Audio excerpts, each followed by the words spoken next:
Hi friends, welcome our channel. இன்றைக்கி நம்ம என்ன ரெசிபி பார்க்க போகிறோன்னா உருளைக்கிழங்கு சாதம்.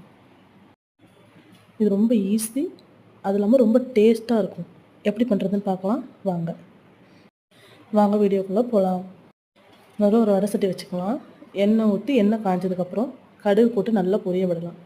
கடுகு பொரிஞ்சதுக்கப்புறமா வெங்காயம், கருவேப்பிலை, பச்சை மிளகாய் இதெல்லாம் போட்டு நல்லா பொன்னிறமாக வதங்கட்டும். பார்த்திங்கன்னா வெங்காயம் நல்லா வதங்கிடுச்சு. வெங்காயம் நல்லா வதங்கினதுக்கப்புறம் இஞ்சி பூண்டை நல்லா தட்டி போட்டுக்கோங்க.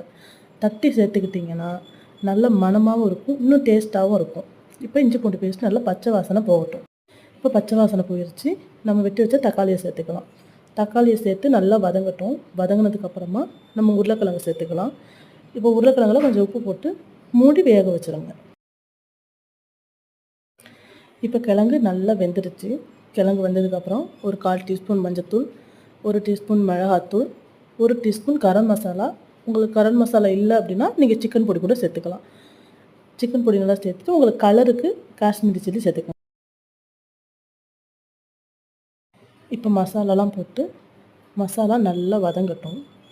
நீங்கள் இதில் லைட்டாக தண்ணி தெளித்து வேக வச்சுக்கோங்க. இப்போ மசாலா வாசனை நல்லா போயிடுச்சு, கிழங்கும் நல்லா வெந்துருச்சு. இப்போ நம்ம தேவையான சாப்பாடை போட்டு நல்லா கிளறிக்கலாம். கிளறினதுக்கப்புறம் நம்ம 1 ஸ்பூன் நெய் சேர்த்துக்கலாம். நெய் சேர்த்தா இன்னும் நல்லா வாசனையாக இருக்கும். அப்புறம் நம்ம கருவேப்பிலை, கொத்தமல்லி போட்டு இறக்கிடலாம். அவ்வளோதான், உருளைக்கிழங்கு சாப்பாடு ரெடி. உருளைக்கிழங்கு சாதம் ரெடி ஆயிடுச்சு.